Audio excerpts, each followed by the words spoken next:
j'espère aussi que tu m'envoies ça d'office. Ok. Apporte le deuxième modem et ça. Les deux modems. Si ça donne tout si ça donne, si ça donne, t'as pas pris. Ça s'est encore coupé tout à l'heure. Qu'est-ce qui se passe? La connexion, c'est la connexion, non, ou bien les gars signalent. C'est même pas la connexion. Les gens signalent. Les gars signalent la vidéo. Vrai. Bon, maintenant que moi je prends. Les deux modems sont hauts. Nous pouvons penser que le deuxième Bon, modem. chez moi ça marche. Ça veut dire qu'on signale pour vous. On signale pour nous. On signale pour vous. Ça arrive, ça vient. Ça vient déjà. Ça vient. C'est avant. On y va donc. Allons-y vite, gagnons le temps. Oui. Oh monsieur, regarde. J'ai mis ma main. Je te donne ça. Alors, chers internautes, bonsoir. Vous constatez tout de même, comme nous avons accusé pratiquement un retard de 2 heures parce qu'on essayait de se connecter avec le directeur de campagne du MRC, M. Paul Kingé. Vous avez constaté au départ, nous avons essayé, tout allait dans la normale, mais les gens ont signalé et ça ne nous a pas permis de poursuivre. Donc nous vous prions de mettre des cœurs et de partager au maximum afin que nous puissions suivre ce rendez-vous jusqu'au bout. Donc comme nous le disons tantôt, nous sommes avec le directeur de campagne du MRC, Paul-Éric Kingé, qui a vu sa conférence de presse de cet après-midi suspendu par les éléments de force de l'ordre. Alors, monsieur Paul-Éric Kingé, est-ce que vous pouvez, en un mot, donner l'impression que vous avez au regard de l'événement que vous avez vécu ce jour au QG, au quartier général du MRC? Oui, comme je l'ai dit, le regard que j'ai eu sur ce qui s'est passé cet après-midi est exactement ce que j'ai vu dans des films de l'époque quand j'étais tout petit, notamment des films africains, dans lesquels on voyait des acteurs comme Idi Amin Dada. Vraiment, ce que j'ai vécu ce soir m'a rappelé ces moments-là, ces moments d'une Afrique barbare et une Afrique complètement déréglée, des moments alors que plus de 50 ans plus tard, nous devrions être en train de vivre autre chose. Voyez-vous, voici une élection présidentielle qui est en train de se faire, alors que le principe de l'inviolabilité des quartiers généraux des candidats est un principe respecté partout au monde. Nous sommes en pleine élection présidentielle. Il n'y a pas encore de résultat. Le contentieux n'a même pas encore commencé, que le quartier général du candidat Maurice Kamto est complètement envahi de gendarmes et de policiers, une centaine environ, comme si c'était un espace de brigands et un espace de terroristes. Alors moi, ce qui m'a marqué, c'est que j'ai fini par comprendre que mon candidat fait peur, n'est-ce pas? Il fait véritablement peur. Parce que comment expliquer qu'en pleine campagne électorale, qu'on ne permette même pas déjà les points de presse dans le quartier général de ce candidat? Mais comment expliquer ça? Souvenez-vous qu'il y a quelques jours, je crois il y a 48 heures, un candidat avait appelé ses partisans à être debout et prêts à descendre dans la rue. Mais ce candidat n'a jamais été inquiété jusqu'à ce jour-ci. La simple information suivant laquelle je devrais tenir une conférence de presse au quartier général de mon candidat, dont je suis par ailleurs, pour le rappeler, directeur de campagne, amène la police à encercler toute la zone et à empêcher que le vote, je vais dire, que la conférence de presse se tienne. Voyez-vous, j'ai été très choqué ce soir et j'espère vraiment que c'est une simple erreur de la part du sous-préfet de Yaoundé 4 qui a décidé que cet événement ne se tienne pas. Toute la presse était là, le décor était planté, mais en fin de compte, la montagne n'a accouché que d'une souris, non pas parce que nous le voulions, mais précisément parce que l'administration est fébrile et a peur de tout ce qui sort de ma bouche et a peur de Maurice Kamto en général. Alors, M. Paul-Éric Kingé, d'aucuns vous disaient en cavale, plusieurs hommes de médias ont été surpris de vous voir atterrir au siège au quartier général du M. Merci. Tout souriant dans vos postures qu'on vous connaît, qui est propre à vous. Est-ce que vous pouvez dire aux Camerounais sur quoi portait essentiellement votre conférence de presse qui a autant fait peur? Parce qu'on se souvient, après l'annonce de votre conférence de presse, le ministre de la Communication a lui également annoncé une conférence de presse à la même heure au ministère de la Communication qui n'a pas finalement eu lieu. Oui, disons que personnellement, pour répondre à votre première question, beaucoup de gens me pensaient en cabale, mais en fait, je ne suis pas en cabale. Moi, je ne fais pas partie des gens qui peuvent être en cabale. Hein. Être en cabale suppose qu'on a peur d'être arrêté. Vous savez que je n'ai passé ma vie qu'à être arrêté. Donc, du coup, ça ne me dit plus rien. Donc, si la police veut m'arrêter, j'indique à la police où je suis. Elle vient et nous marchons ensemble pour aller, et c'est moi-même qui leur demande d'ouvrir une cellule ou pas. Je ne peux pas être en cabale. Ce n'est pas parce que le ministre de l'administration territoriale, M. Atangandji, s'est agité dans les médias ces jours-ci que je devrais avoir peur. Bien évidemment, mon quartier est encerclé par la police. Ma maison également. Ma maison est encerclée par la police. Mais moi, j'entre et je sors, je m'en fous. Il m'arrive même quelquefois de discuter avec eux parce que certains sont venus en tenue, mais d'autres, c'était des, vous les appelez quoi, les anti-gants. J'ai découvert qu'ils étaient des anti-gants et nous avons parlé comme des hommes. Moi, je leur ai dit, ne vous gênez pas, vous n'avez pas besoin de vous cacher sous les manguiers pour me chercher. Moi, je suis chez moi et j'attends. Parce que nous sommes quand même dans un État que je suppose être un État de droit.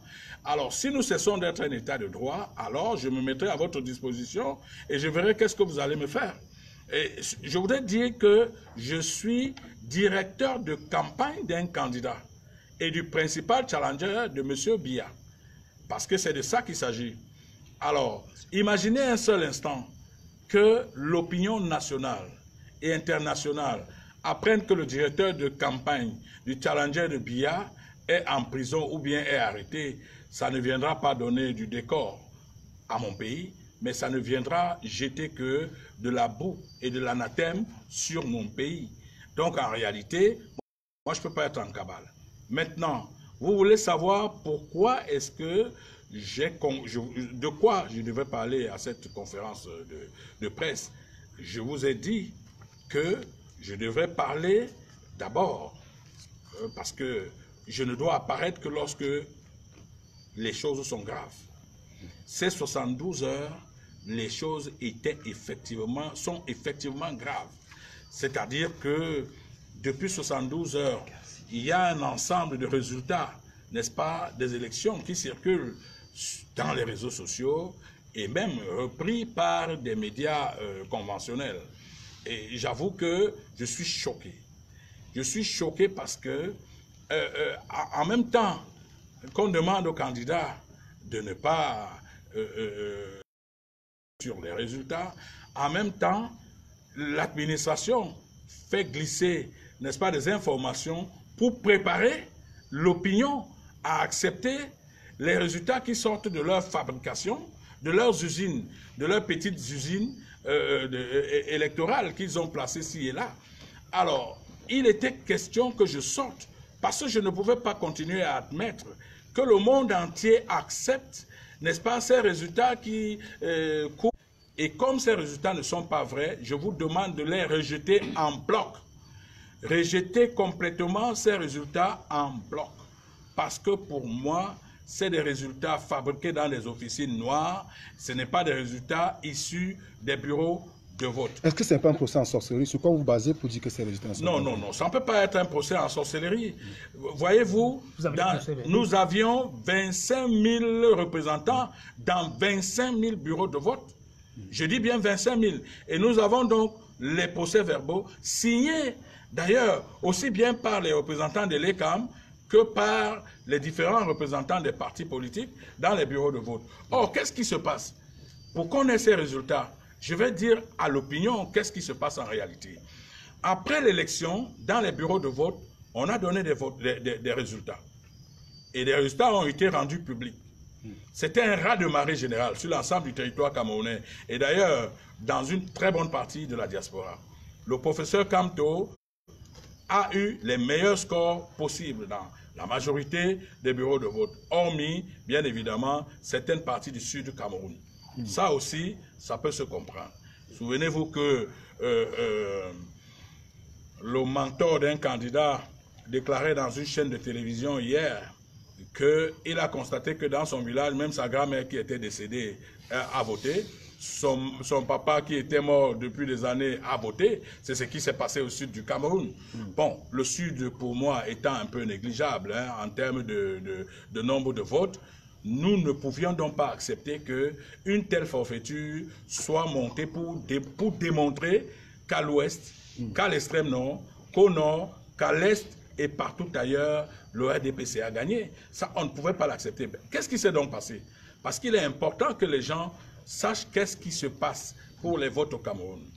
Après dans les élections du 7, le lendemain, les différentes commissions départementales ont décidé de siéger, comme le prévoit la loi, comme l'indique la loi.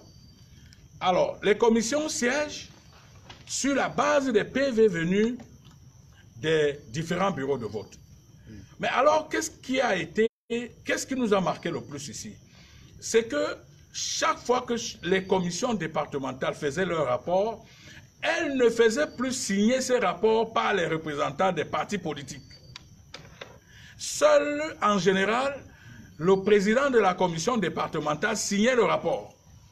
Ce qui est en soi une véritable tricherie. Vous ne pouvez pas, alors qu'il y a des représentants des partis politiques, signer un procès verbal sans amener ces représentants à signer également les différents procès verbaux. Alors, qu'est-ce qui s'est donc passé? C'est que ces gens qui sont pour la plupart des présidents des tribunaux de grande instance et de première et de grande instance ont envoyé des rapports à la commission centrale de dépouillement des votes en leur disant Biya a eu ceci à tel endroit, Matomba a eu ceci, Kamto a eu ça, sans faire signer leur rapport par les représentants des différents candidats. Du coup, on s'interroge, quelle est la valeur de tel document alors que les représentants des différents candidats ne l'ont pas signé?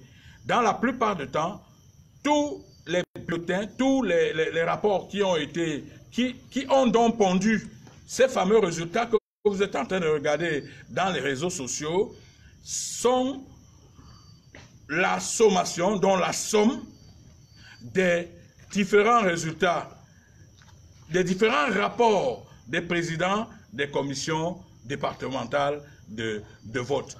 Et nous, on ne peut pas accepter ces rapports pour la simple raison que nos représentants n'ont pas signé ces différents documents montés savamment par les présidents de première et de grande instance qui sont donc les présidents des commissions départementales sur l'ensemble du territoire camerounais. Mais messieurs les journalistes, je voudrais vous poser une question. Elle est bête. Mais comment peut-on être allé à une élection? Nous sortons d'une élection alors que les procès-verbaux portent les signatures de tous les représentants. Les rapports départementaux ne portent la signature d'aucun représentant de parti politique. On ne peut pas accepter de tels résultats. Nous avons des procès-verbaux. Et c'est sur la base de nos procès-verbaux que nous avons déclaré notre victoire sur le régime grabataire actuel. Alors pour nous, et ça c'est ce que prévoit la loi, en cas de contestation, c'est le procès-verbal sorti des bureaux de vote qui prime.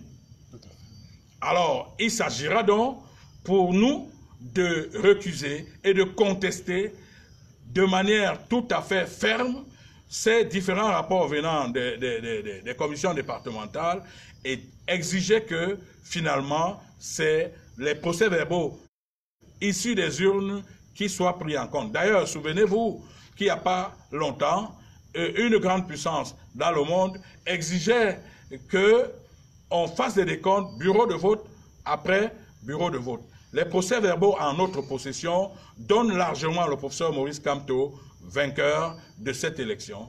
Et nous nous en tenons à ça, parce que c'est les procès-verbaux qui sont plus important que toute autre chose pour nous. Mais vous allez les rendre publics, vous allez publier, vous allez dévoiler. Dès demain, soyez rassurés, j'appelle la presse nationale et internationale, nous allons montrer tous ces procès-verbaux, les procès-verbaux en tout cas autant qu'on le pourra, parce que s'il faut montrer les procès-verbaux, ça nous prendra 2 ou 3 jours. Les procès-verbaux vont être présentés devant la presse, mais aussi en même temps, les rapports des commissions départementales. Vous allez voir que certains rapports commencent par des tableaux, sans aucune introduction, et à la fin, on a la conclusion du président du tribunal de première et grande instance. On ne sait pas de quoi il s'agit. Vous allez voir d'autres rapports qui ne sont même pas du tout signés, même pas par le président de la commission départementale. Et c'est ça qu'on nous impose, et c'est ça qu'on veut que nous acceptions comme résultat. Moi, je dis, on n'acceptera jamais ça. Bien. Maintenant, quel regard portez-vous sur les formes de menaces qui sont faites depuis ces derniers jours par le ministre de l'administration territoriale, Paul Atanga? Pour nous, pour moi, le ministre de l'administration territoriale est un agitateur. Et quand je le vois, quand je le regarde, il transparaît dans son regard quelqu'un qui est la face visible d'un complot contre l'État du Cameroun. Le ministre Atanga me semble être quelqu'un qui est monté pour déstabiliser le pays. Je vous le dis parce que, de mémoire d'homme, de mémoire de Camerounais, j'ai jamais vu ce type de ministre au Cameroun. Je comprends que son comportement peut être un tout petit peu dicté par le nombre d'années qu'il a passé à l'école. Parce que ça aussi, il faut dire merci à Magellan qui a créé l'école. Ça, ce comportement peut être dicté par ce genre, par cette histoire-là. Même par Charlemagne, pardon. Donc, admettons-le honnêtement. Moi, j'ai vu des ministres de l'administration territoriale qui se donnaient un peu de poids, un peu de kilos. Chaque fois que M. Atanga sort, regardez bien ses yeux. Vous avez l'impression qu'il est passé par une antichambre avant de venir parler aux citoyens camerounais. Et ça n'honore pas l'État du Cameroun. Pourquoi? Parce que c'est avant tout un ministre de l'administration territoriale. C'est-à-dire que celui qui est chargé de maintenir la paix. Mais un homme qui est chargé de maintenir la paix ne peut pas apparaître aux yeux des Camerounais comme un agresseur, comme quelqu'un qui a passé des mois et des semaines dans une cellule de prison, mais comme un agresseur, comme un vulgaire agresseur. Moi, je dis, c'est incompréhensible et c'est inadmissible. Ça ne fait pas honneur à notre pays. Le président Paul Biya seul sait pourquoi il l'a nommé. Parce qu'en réalité, nommer un personnage comme celui-là pose forcément un problème. Je dis que ça ne vend pas l'image du Cameroun. Pour votre gouverne, j'ai discuté avec une journaliste d'un journal célèbre dans le monde, basé en France, qui est au Cameroun, qui m'a dit, j'ai pris part à la conférence de presse de votre ministre, mais j'avoue que j'ai voulu sortir parce que de mémoire de journaliste, j'avais jamais vu un ministre se comporter de la sorte.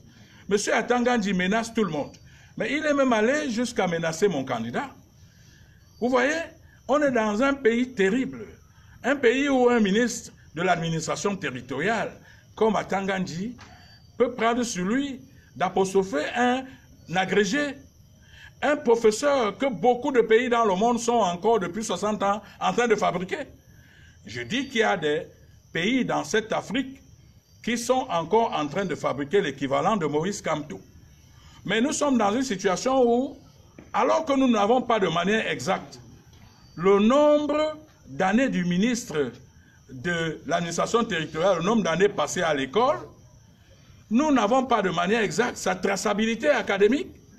Mais vous voyez ce monsieur, parce qu'il est couvert par un décret du président de la République, prend sur lui de ridiculiser un candidat, et qui plus est, un candidat de grande facture, un candidat de forte épaisseur, comme le professeur Maurice Kamto. Il était donc urgent que je sorte pour rappeler au ministre Atanga que mon candidat n'est pas un vendeur de soya au quartier. Mon candidat est un professeur des universités universelles, c'est-à-dire qu'il enseigne aux États-Unis, il enseigne en France, il enseigne partout. Je redis, il y a des États qui sont encore en train de fabriquer des gens de l'espèce de Maurice Kamto. Et ça, je ne peux pas tolérer en tant que directeur de campagne que le MINAT disent des choses aussi graves. Il est même allé, croyez-moi, jusqu'à dire que c'est son sous-préfet qui va s'occuper de Maurice Kamto. Mais vraiment, quand je l'ai entendu dire ça, deux choses me sont venues en tête. Ou alors M. Atangandji a l'équivalence intellectuelle de la fonction qu'il occupe, auquel cas il sait de quoi il parle, ou alors il n'en a pas, auquel cas M. Biya a dû se tromper, parce que vous ne pouvez pas, alors que vous êtes ministre de l'administration territoriale, dire qu'un sous-préfet va s'occuper d'un candidat. M. Atangandji, pour sa gouverne, et ça il faut qu'il aille lire les cours de droit administratif, un sous-préfet n'a pas de pouvoir pour signer un mandat, n'est-ce pas, un mandat de garde à vue administrative contre quelqu'un. Le sous-préfet n'a pas ce pouvoir. Qu'il soit donc dit à M. Atangandji, peut-être pas des répétiteurs qu'il va prendre ces jours-ci pour le poste qu'il occupe, que seuls les préfets signent donc des mandats administratifs, des mandats de garde à vue administratifs. Mais M. Atangandji ne s'est pas seulement arrêté à ce niveau. Il m'a même menacé, moi. Je dis, ok, moi je suis un prisonnier. Oui, ok, je suis un prisonnier, j'ai mis 8 ans en prison, mais il me semble que c'est mon ancien copain de prison. C'est-à-dire qu'il a aussi mis 8 ans de prison comme moi. Et donc, on peut s'expliquer comme des anciens prisonniers, lui et moi. Mais en réalité, je ne peux pas accepter qu'il froisse un professeur de rang émérite comme le professeur Maurice Kamto. Ça, il était important que je sorte pour faire cette mise au point. Maintenant, je voudrais apprendre à l'opinion nationale que M. Atangandji ne sait pas, pour lui dire de conseiller rapidement à son fils de quitter derrière Kamto, de quitter Kamto. Vous pouvez imaginer ça? Mais quand je regarde le visage de Valsero, ce grand patriote, il se dégage qu'il est quand même majeur.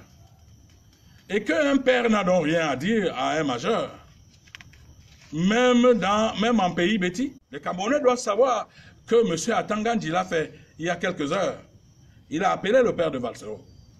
Alors, lorsque vous ajoutez à ceci le fait qu'il se comporte exactement comme si le Cameroun a commencé avec lui et que le Cameroun va finir avec lui, je voudrais rappeler à M. Atangandji qui a eu des prétentieux et des fougueux comme lui dans le gouvernement de M. Biya en 36 ans. Mais ils sont à Kondengui. Ça veut dire qu'au moment où il se comporte comme s'il est Superman ou Spider-Man, il faut qu'il sache qu'il y a des gens qui se sont comportés comme ça, mais qui sont à Kondengui.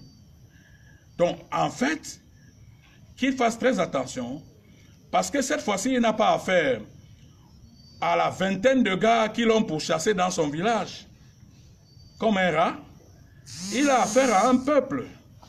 Il a affaire à 2 millions de Camerounais. Il a affaire à 3 millions de Camerounais.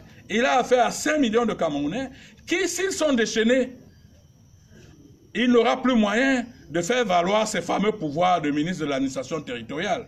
Nous, on est un parti, on est une coalition légaliste. On est une coalition responsable. Nous n'avons pas besoin d'appeler le peuple camerounais à la révolte. Si M. Atangandji nous attend sur ce terrain, nous ne le servirons pas. Nous ne lui donnerons jamais cette occasion. Il doit savoir que le peuple camerounais est mature. Et ce peuple défendra son vote. Dès l'énoncé, dès le prononcé des résultats, ce peuple va défendre son vote sans avoir besoin que M. Kamto appelle à la révolte ou M. Paul-Éric Kingin appelle à la révolte. Moi, je n'ai pas besoin d'appeler à la révolte. M. Kamto n'en a pas besoin. Alors moi, je pense qu'il est question que M. Atangandji intègre qu'il est plutôt en train de s'attaquer à des millions de Camerounais. C'est pour ça que je vous ai dit tout à l'heure que quand je vois M. Atangandji, la première impression, c'est qu'il doit être un agent à la solde des gens qui est chargé de déstabiliser le Cameroun. Parce que jusqu'ici, le Cameroun est en paix. Le Cameroun est en paix, malgré nos revendications. Mais voilà un homme qui passe ses journées à menacer les candidats, comme si on se levait un matin pour devenir candidat. Ceci est vrai pour mon candidat, mais c'est aussi vrai pour les autres candidats.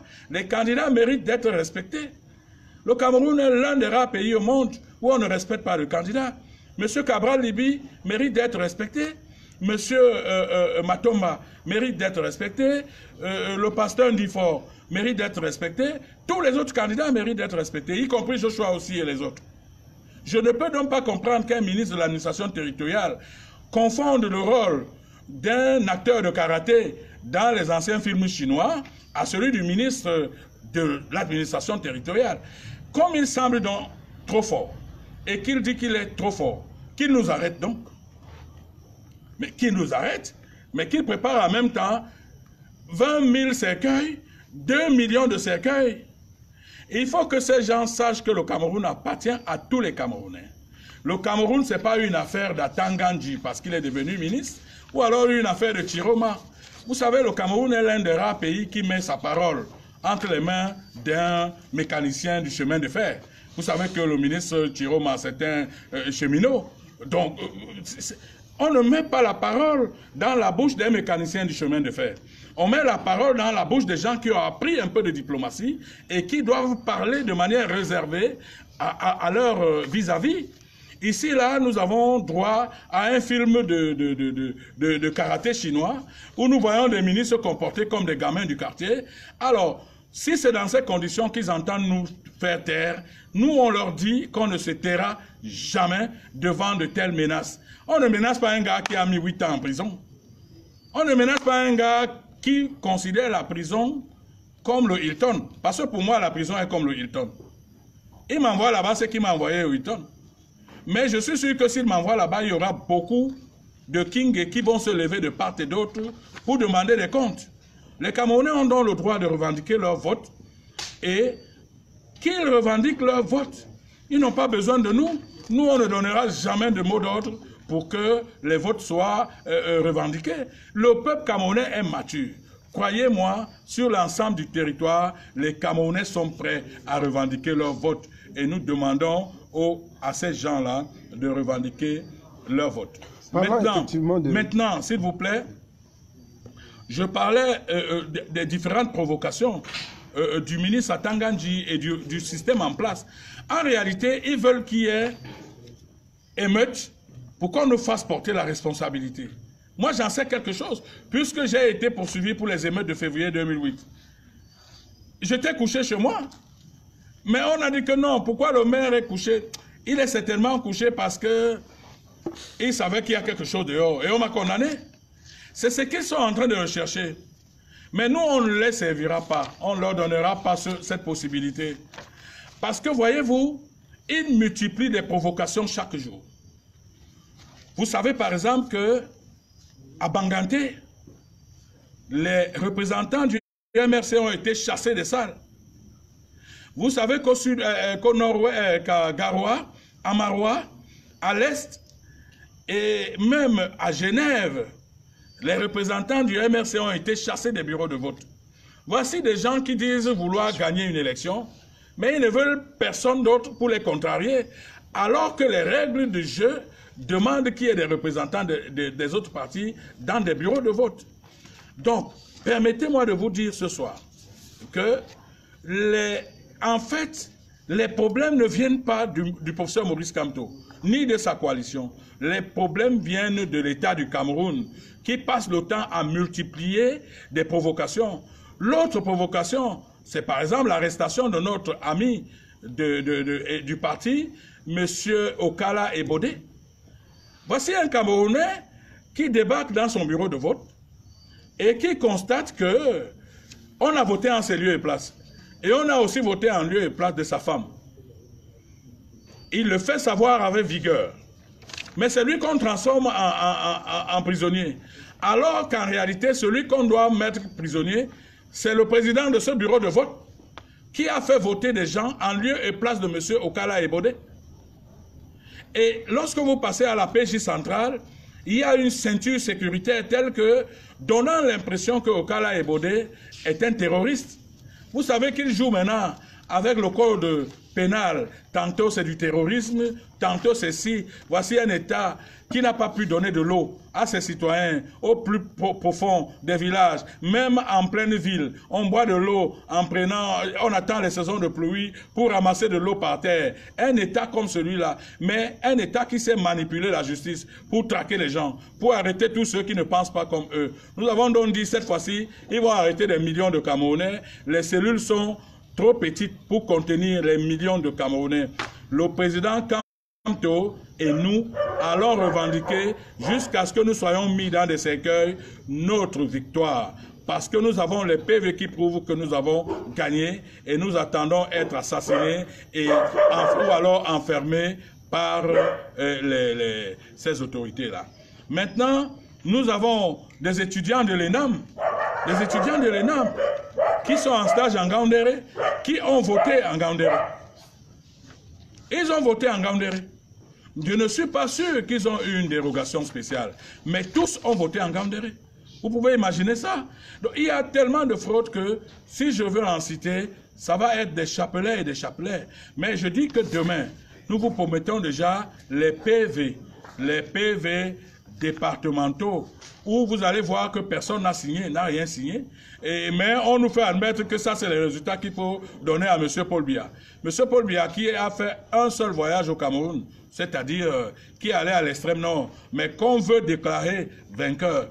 Comme s'il y a un endroit dans ce monde où on gagne une élection en dormant dans son lit, en dormant dans sa chambre. Ça, ce serait quelque chose ce serait du jamais vu dans le monde. Alors, il faut que ces gens le sachent.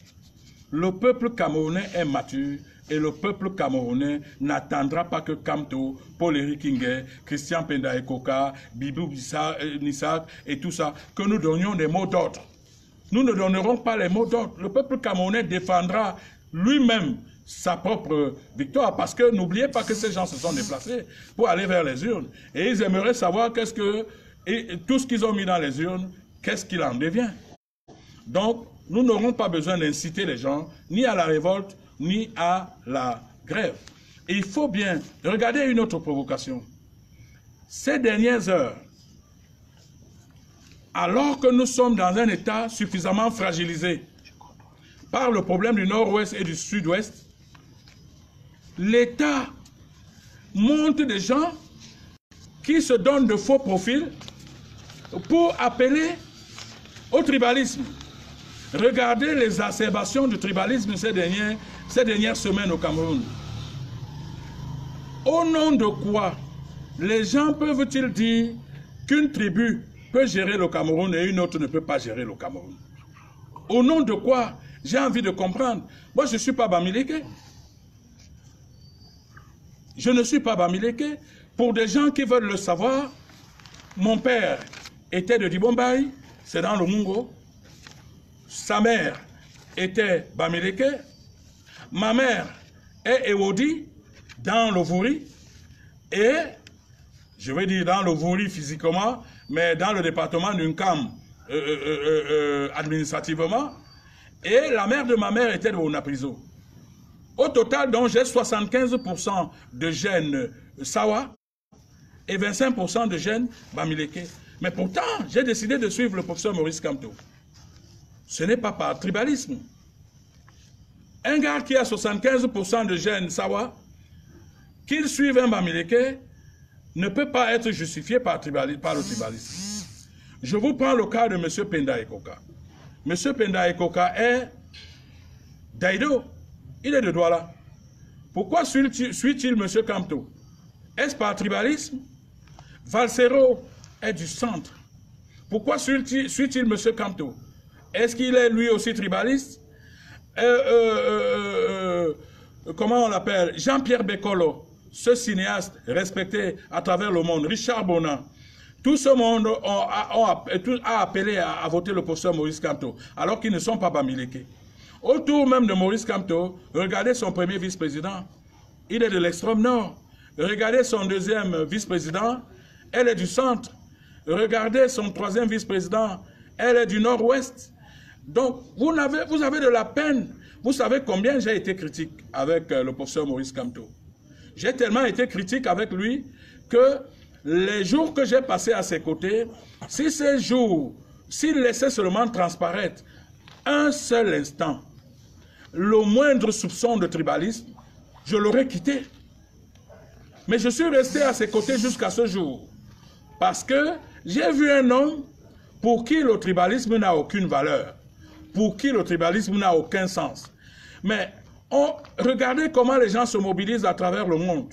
Si vous dites à quelqu'un maintenant que quand tu es chez vous, on vous envoie l'armée, vous voyez à quel niveau ce gars a rendu fébrile l'État central, des hommes si forts comme Atangandji qui tremblent. Soyons quand même un peu sérieux. Je dis que nous sommes dans un État où les gens qui nous dirigent doivent faire attention. L'arme qu'ils sont en train de manipuler est une arme fatale qui peut déstabiliser notre pays. Ils n'ont pas le droit de monter des gens au faux profil qui doivent se présenter à chaque fois comme des pourfendeurs d'une tribu. Pour moi, opposer les tribus aux tribus est un jeu très dangereux pour la stabilité de notre pays. Alors, qu'on laisse M. Kamto tranquille. Ce monsieur n'a rien de tribaliste. Ce monsieur, nous tous qui avons décidé de coaliser avec lui, personne de nous n'est Bamileke. Peut-être en dehors de Zongan. Mais ça aussi, c'est normal qu'un Bamileke se rapproche de lui. Mais moi, je ne comprends pas. Au nom de quoi ces gens qui, pendant 36 ans, n'ont pas pu donner l'eau à leur population, ni la lumière, pensent que les autres n'ont pas le droit de diriger ce pays. J'appelle les populations camerounaises, j'appelle le peuple camerounais à ne pas suivre ces gens-là. En fait, leur problème est de masquer leurs échecs. Ils ont échoué et ils n'ont pas le droit de manipuler l'arme de la tribu. Parce que l'arme de la tribu peut nous verser dans une guerre comme celle du Rwanda. En tout cas, pour ce qui est de la coalition autour du professeur Maurice Kamto et de Maurice Kamto et de moi-même, nous sommes contre toute forme de tribalisme. Maintenant, les oiseaux de mauvais augure qui naissent de part et d'autre par de faux profils, à travers de faux profils, et quelques-uns même se faisant passer pour des intellectuels, que moi j'appelle vraiment des pseudo-intellectuels, et qui agitent la toile sur des questions de la tribalité, il faut qu'ils fassent très attention. Ce pays, si M. Biya et son régime ne les jugent pas, l'histoire les jugera. Parce qu'on ne joue pas avec l'histoire. L'histoire finit toujours par nous rattraper dans nos bêtises.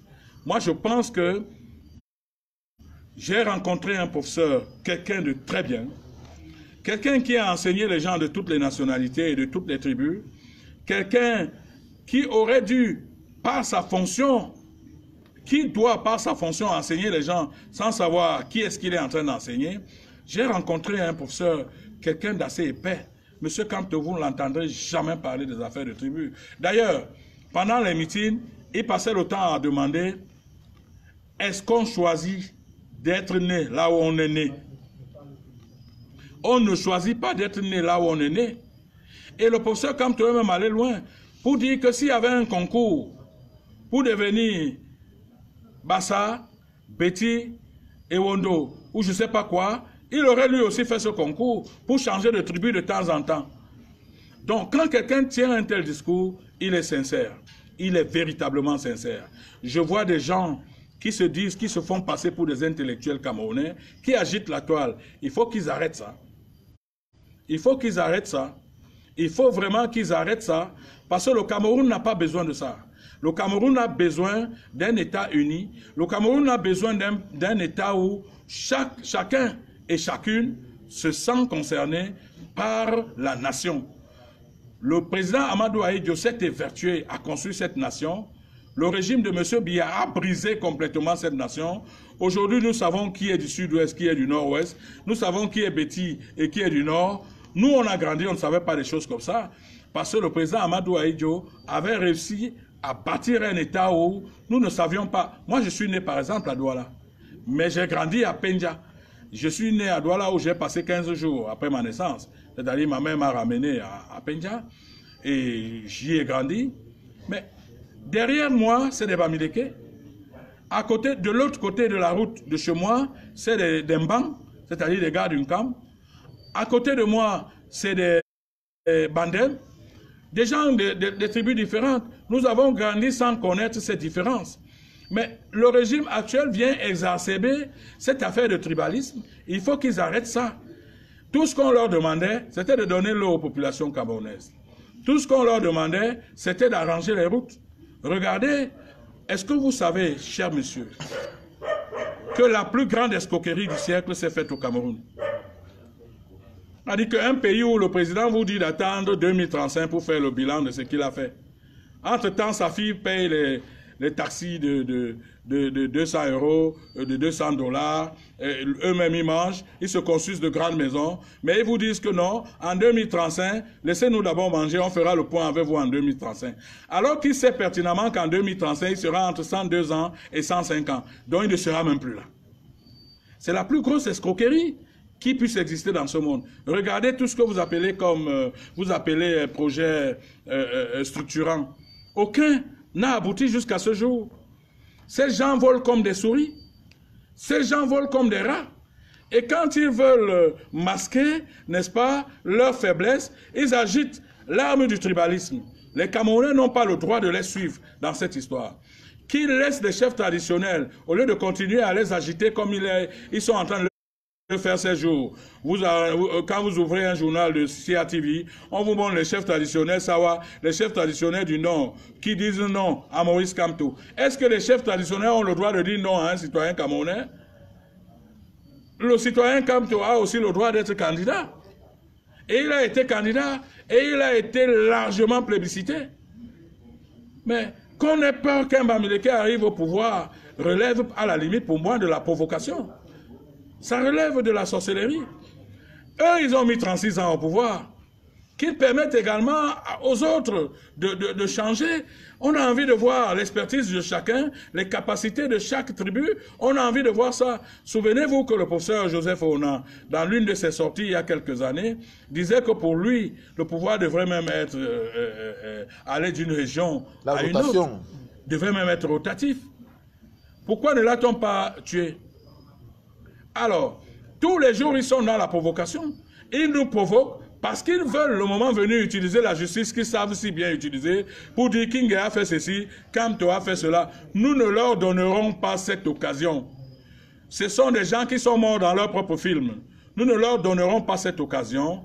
Les Camerounais sont matures et ils vont revendiquer leur victoire. Ils n'ont pas besoin d'un mot d'ordre venant de nous. Monsieur Kamto a gagné l'élection et on s'en tient là et ce sera ça jusqu'à ce que Monsieur Atangandji aligne 2000 cercueils pour nous enterrer, Kamto et moi, ou alors 2 millions de cercueils parce que ces millions de personnes qui ont voté pour Monsieur Kamto leur demanderont leur vote. Parce que ces gens ne sont pas prêts à laisser leur vote s'envoler. Mais nous, on n'appellera pas les gens à descendre dans la rue parce que nous avons une très haute idée de la République. Nous sommes moins agités que M. Atangandji. Nous sommes moins agités que M. Tiroma. Alors, vous faites là une précision que nous attendions tous, le fait de ne pas appeler les gens à aller dans la rue. Et quel est le dernier recours au cas où votre bourreau à cette étape où le contentieux post-électoral démarre demain, votre bourreau que nous n'avons pas cité, sera le Conseil constitutionnel, quelle est l'étape que vous avez prévue? Non, je ne peux pas dévoiler l'étape ici. Mais les Camerounais se rendront à l'évidence que nous ne laisserons pas notre victoire être volée. Croyez-nous, nous allons continuer. Les Camerounais se rendront à l'évidence que on peut avoir volé le vote de M. Froundi. Peut-être parce qu'il était entouré à l'époque de quelques gens qui n'avaient pas la texture qu'il fallait. Ils ont affaire cette fois-ci aux gens, au cerveau. Nous, on est des cerveaux. M. Mouna est un cerveau. M. Kamto est un cerveau. Valsero, c'est un cerveau. M. Pendaïkoka, c'est un cerveau. Le jeune Bibou, c'est un cerveau. Moi-même, je suis un super cerveau. Il faut que les gens fassent très attention. Ils ont affaire aux garçons. Et ils verront comment nous allons déployer notre programme. Nous allons déployer notre programme de manière à faire comprendre au monde entier que ces gens sont illégitimes et ils n'ont pas le droit de continuer à diriger les Camerounais. Soyez patients, c'est une question d'heure. C'est une question d'heure. Laissons nos avocats aller plaider demain, parce que le contentieux va être plaidé demain. Laissons nos avocats, nous avons une équipe choc d'avocats qui sont en train de travailler pour aller plaider demain. Mais je voudrais que tous ceux qui ont voté pour Moïse Kamto soient rassurés que nous ne baisserons pas les bras jusqu'au dernier moment. Moi, j'attends que M. Atangandi vienne m'arrêter. J'attends que tout ce monde-là vienne m'arrêter. Moi, j'attends. Je continue à attendre à être arrêté. Parce qu'il faut qu'ils sachent que le Cameroun ne leur appartient pas et que le Cameroun appartient à tous les Camerounais. C'est un héritage commun. Le monde entier a envie de voir comment Paul Biya a arrêté son principal opposant et son directeur de campagne et ses collaborateurs. Le monde entier a envie de voir ça pour finir donc par classer le Cameroun dans le registre des pays les plus sombres au monde. Nous, on est prêts. On est prêts à donner nos vies pour ça. Donc, qu'ils soient rassurés. Les intimidations de M. Atangandi ne nous impressionnent pas. Vraiment, il faut qu'on aille lui dire que quand il s'agite là, en ouvrant les yeux grandement, dans le canal 2 et partout là, vraiment, il ne nous fait pas peur. Il aurait fait ça à un villageois, dans un village là, que oui. Mais il faut qu'il fasse attention. Là, il est en train de s'amuser avec des millions de Camerounais, non plus avec les 20 gars qui l'ont chassé de Bamenda comme un rat. Il faut qu'il fasse très très attention parce que ça ne va plus être les 20 gars qui l'ont pourchassé comme un rat. C'est la nation tout entière. Et la nation tout entière veut les voir nous arrêter. Qu'ils nous arrêtent parce que nous avons été concurrents à M. Biya. Et l'histoire retiendra qu'ils nous ont arrêtés parce qu'on a été concurrents à M. Biya. Et les gens là doivent apprendre à avoir honte. Il faut qu'ils apprennent à avoir honte. L'histoire les jugera. Mais en attendant que l'histoire les juge, nous leur résisterons jusqu'à ce qu'ils nous mettent dans des cercueils. Ça, qu'ils soient rassurés. Ça, je parle là au nom de la coalition de Moïse Kamto. Je n'ai pas improvisé cette réunion. Je parle là au nom de cette coalition. Qu'ils soient rassurés, nous leur résisterons jusqu'à la dernière seconde. Et qu'ils nous croient, la résistance sera farouche. Elle sera farouche. Elle ne sera pas armée, mais elle sera farouche. Elle sera une résistance des hommes intelligents, mais des gens, des républicains également. Mais cette fois-ci, ils trouveront des républicains véritablement farouches sur leur chemin. Ils peuvent s'agiter, ils peuvent préparer le chemin à un président qui fait à peine 7 minutes de discours maintenant. Oui, mais nous attendons. M. Biya a dit au monde entier qui voudrait qu'on garde de lui le souvenir de l'homme qui a apporté la démocratie dans ce pays. Peut-être qu'en nous tuant tous, on gardera donc de lui le souvenir de l'homme qui a apporté la démocratie dans ce pays. Nous attendons donc qu'il devienne trop démocrate en nous tuant tous, comme le propose le Pomain, son ministre de l'administration territoriale. Mais je suis convaincu quand même d'une chose, que M. Atangandi doit certainement embarrasser beaucoup de pontes du RDPC. Parce que moi, j'ai été dans le RDPC un peu. Je sais que c'est des gens qui n'ont pas de tempérament. Beaucoup sont des voleurs. Hein. C'est des voleurs à 97%. Ça, croyez-moi, les gens du RDPC. Mais ce n'est pas des gens au comportement rugueux et même au comportement barbare, comme celui qu'affiche Monsieur le ministre de l'administration territoriale. Bon, comme je l'ai dit au début, il peut s'avérer que son comportement se justifie par le nombre d'années qu'il a passé à l'école. Hein. Donc ça aussi, je le dis clairement, sans embâche. Je ne sais pas combien d'années il a passé à l'école, je ne veux pas le juger, mais je dis qu'en général, l'école est bien. En général, l'école est bien. Et comment on l'appelle, celui qui a créé l'école, Charlemagne. Charlemagne a bien fait de créer l'école. Parce que l'école sait nous polir. L'école sait nous faire des finitions dans nos comportements. Mais là-bas, je semble ne pas voir de très belles finitions. Et je dis donc que nous attendons notre mort. J'appelle le peuple camerounais à être à l'écoute et à voir comment on veut nous tuer. Et à voir comment on veut nous arrêter. Et il faut que ce peuple entende qu'on veut nous arrêter. Et que donc ce peuple se dise, le moment venu, vous arrêtez ces gens-là, vous allez nous arrêter tous. Alors, Paul Éric Nguyen, s'il n'y a pas lieu de créer une crise post-électorale, si jamais le Conseil constitutionnel rend public les résultats qui ne rencontrent pas l'assentiment. Je vous ai dit qu'en ce moment, vous parlez de craindre une crise post-électorale. On en est, on y est en plein. On y est complètement. À partir du moment où vous nous donnez les procès-verbaux départementaux qui ne sont pas signés, ça ouvre la voie forcément à une crise post-électorale. Nous disons que nous sommes dans la crise post-électorale. La différence entre nous et les autres va être que nous n'importerons pas les armes, mais nous les laisserons tirer sur nous avec leurs armes. Parce que, voyez-vous, je l'ai dit, ils sont dans la provocation au jour le jour. Parce qu'ils cherchent déjà des boucs émissaires. Mais nous, on a refusé de leur servir sur un plateau en or. Nous voudrons qu'ils viennent nous arrêter alors qu'on n'a rien fait. Mais il est quand même important que je rappelle qu'ils ne sont pas des Spider-Man. Ils ne sont pas des Superman. C'est des êtres humains. Et puis même l'État est justiciable. J'espère que vous savez que j'ai fait condamner l'État du Cameroun 2 fois. L'État est justiciable. Il faut que les gens fassent très attention. Parce que quand ces gens se comportent là, ils donnent l'impression que le Cameroun est un no man's land. Moi, j'ai vu les États les plus résistants dans ce monde, comme la Birmanie, où même le sous-préfet était colonel. J'ai vu ces États-là être réduits devant la communauté internationale. Le Cameroun n'est pas une île. Le Cameroun est dans le globe. Et chaque acte que l'État camerounais va poser sera répercuté avec des cymbales, fortement, à l'extérieur. Parce que le monde est en train de nous regarder. Sachez que les États-Unis nous regardent, l'Allemagne nous regarde, tout le monde nous regarde, même si la France fait semblant de ne pas nous regarder. Mais lorsqu'elle va voir notre résistance jusqu'au bout, elle sera dans la triste obligation, elle aussi, de se réveiller pour regarder le Cameroun. Parce que nous ne laisserons pas les imposteurs continuer à faire souffrir notre peuple pendant 7 ans. Ces gens-là veulent nous jeter dans une guerre civile parce qu'ils l'ont déjà commencé depuis le nord-ouest et le sud-ouest.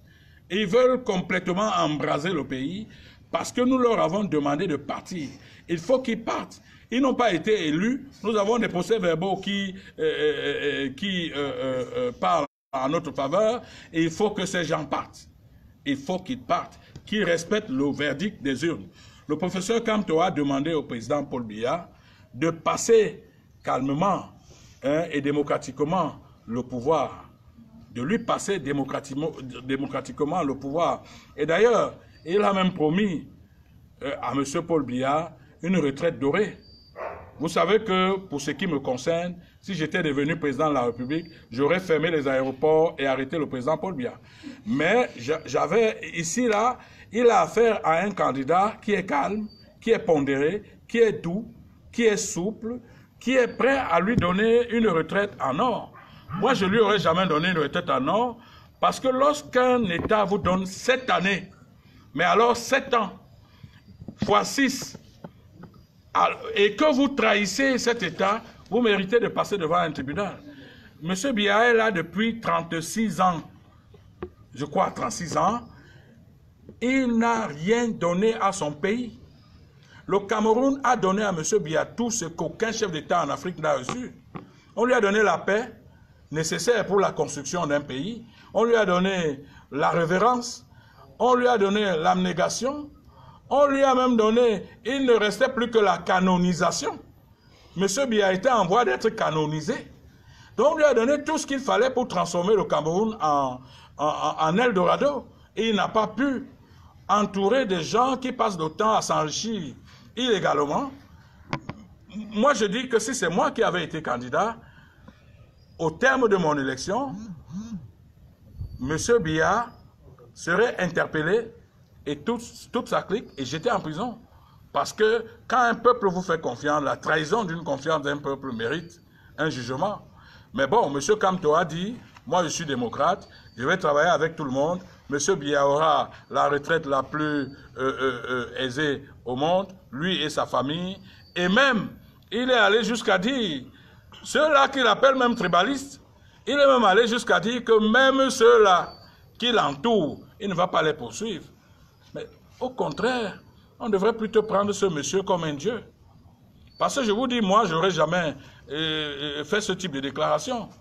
Donc pour moi, il faut que les Camerounais sachent que Maurice Kamto est une perle que Dieu vient de susciter au peuple camerounais pour 2018.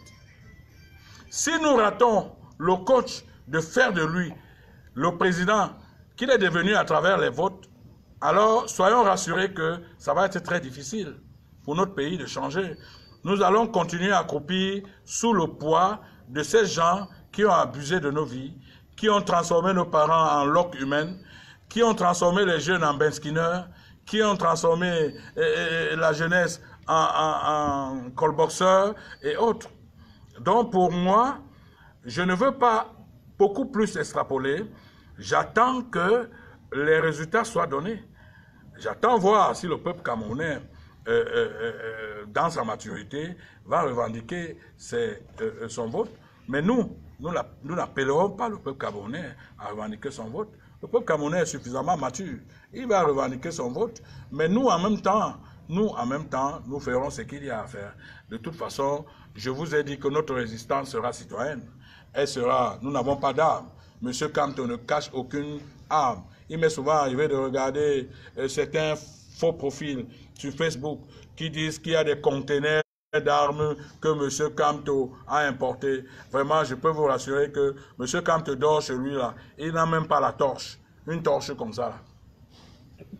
Il n'a même pas une torche. Vous vampirisez un être humain pour rien. Vous satanisez un homme aussi saint pour rien. Monsieur Kamto a dit, je suis prêt, n'ayez pas peur. N'ayez pas peur parce que je serai le président des Bamileke, le président des Bétis, le président des Nordistes, le président des Sudistes, le président des Douala. Il a dit, et l'une des raisons pour lesquelles je suis à côté du professeur Kamto, c'est pour l'obliger à appliquer ces promesses-là. Parce que vous savez que moi-même, je suis dur. Si je suis à côté du président Kamto, je serai là pour lui rappeler que, mais monsieur, tu as dit que tu vas être le président de tous les Camerounais. Donc que les Camerounais me fassent confiance, parce que ma seule présence auprès du président Maurice Kamto est une caution réelle, pour que les gens lui fassent confiance. Ce type est presque inoffensif. Pour les gens qui le connaissent, je ne sais même pas s'il pèse 70 kilos. Pour les gens qui le connaissent, il est du tout inoffensif. Pourquoi est-ce qu'on le barbarise? Pourquoi est-ce qu'on le satanise? Pourquoi est-ce qu'on le vampirise? Ce monsieur ne mérite pas ça. Chers Camerounais, vous qui me suivez ce soir, je voudrais vous parler, permettez-moi de vous parler. Tournez le dos et refusez les appels au tribalisme. Tournez le dos et refusez les appels à la haine. Ces appels sont faits par le régime pour mettre le pays à feu et à sang. Nous n'allons pas les servir sur un plateau en or pour qu'ils mettent notre pays à feu et à sang. Nous aimons beaucoup ce pays. Tournez le dos à tous ceux-là qui passent leur temps dans des réseaux sociaux à vampiriser le professeur Maurice Kamto. C'est un homme inoffensif. C'est un homme d'une morale presque imparable. Je vous dis, pour avoir été à ses côtés ces dernières semaines, je vous assure, si un seul instant, ce monsieur avait jeté le doute dans mon esprit, j'aurais quitté cette coalition. Parce que moi, je ne me laisse pas prier. Il n'y a rien qui m'attache. Je n'appartiens pas aux sectes. Je n'appartiens à aucune secte. Donc rien ne m'aurait attaché à côté du professeur Maurice Kamto. J'ai trouvé un homme humain, un homme bien, un homme sérieux, mais un homme qui mérite la confiance des Camerounais. Véritablement, vous lui avez fait confiance le 7. Alors, continuez à nous faire confiance. Nous avons décidé de mourir pour vous. Nous avons décidé de faire acheter des millions de cercueils par le régime de M. Biya pour nous enterrer. Peut-être vont-ils nous enterrer la nuit, peut-être vont-ils nous enterrer le jour. En tout cas, vous serez au courant lorsqu'ils vont vouloir enterrer M. Paul-Éric Kingé, M. Pendae Koka, M. Kamto, M. Bibou et tous les autres. Moi, ma maison est encerclée de policiers. ma maison est encerclée de policiers. C'est le lieu de le dire aujourd'hui. Je ne suis pas encore arrêté, comme j'ai entendu la rumeur circuler, mais ma maison est encerclée de policiers. Je dors dans ma maison, je ne me reproche rien, parce que je n'ai ni armes à jeter contre les autorités, ni bagarre physique. Notre bagarre va être intellectuelle, notre bagarre va être diplomatique, notre bagarre va être sur un stade beaucoup plus sérieux que les armes. Parce qu'avec les armes, nos frères mourront, et nous ne voulons pas que nos frères meurent. Voilà ce que j'avais à vous dire. Mais enfin, je demande que vous vous mettiez en communion d'esprit pour penser à M. Okala Ebode, qui est dans une cellule tout seul, impossible de recevoir, des visites et de ses avocats et autres. Je tenais à dire à la communauté nationale et internationale notre détermination ferme à faire respecter le vote des Camerounais. Je vous remercie. Alors peut-être pour finir, il y a une dernière question en ce qui concerne les éléments de Transparency. Est-ce que vous avez un commentaire dessus? Parce que le sujet est... Oui, effectivement, les gens de Transparency, voilà une autre curiosité planétaire. Nous avons vu un groupe de personnes ici. Je suis même allé sur Google pour regarder qui sont ces gens. Mais parmi eux, il y a un chasseur d'oiseaux, que le régime est allé prendre à l'extérieur du pays pour venir nous les présenter comme des observateurs électoraux. Je peux vous rassurer que j'ai eu la chair froide quand j'ai lu le profil de ces gens qu'on a amenés ici. Beaucoup sont des pêcheurs, d'autres des chasseurs, et on nous les a amenés ici. On leur a même donné des véhicules, ils ont circulé dans de grands véhicules pour leur faire pondre des communiqués préparés par le régime pour cautionner une élection comme celle-ci, qui sont pratiquement en train de hold-upper. Nous, on ne peut pas les laisser hold-upper cette élection. Nous ne laisserons pas ça. Et d'ailleurs, nous nous réservons d'ailleurs le droit de poursuivre ces chasseurs-là, ces chasseurs européens et israéliens qui ont tenté de venir dans notre pays fourvoyer des millions de Camerounais. Donc pour nous, mais ce qui m'a choqué le plus sur cette question, c'est que depuis qu'on a présenté ces gens dans les télévisions comme des imposteurs, Issa Thierry Bakari a perdu sa langue. Il ne parle plus. Monsieur Atangandji, notre ministre karatéka, a perdu carrément ses muscles. On ne le voit pas s'agiter. Alors qu'en fait, les deux devraient sortir pour dire que ils ne savent pas d'où sortent ces gens. Des gens qu'on présente comme étant de Transparency, mais qui s'avèrent ne pas être de Transparency, méritaient vraiment que M. Issa Thierry sorte de son silence et que donc M. comment on l'appelle, Atangandji, sorte donc pour faire le karaté sur ces gens-là qui se sont présentés à nous comme de grands observateurs électoraux. Mais, soyez rassurés, nous sommes sereins. Dans cette affaire-ci, l'acteur est mort lui-même dans son film. Nous ne baisserons pas les bras. D'accord. Merci infiniment, Paul Rikingue. C'est moi qui vous remercie. Soyez une presse responsable. Continuez à travailler pour la stabilité de notre pays. Continuez à travailler pour que le pays sorte du joug, n'est-ce pas, de ces gens qui ont pris le peuple en otage. Nous serons chaque jour à vos côtés. Mais dès demain, nous promettons au peuple camerounais de leur faire voir les PV. D'accord. Merci. Merci, monsieur Paul Rikingue. C'est moi qui vous remercie.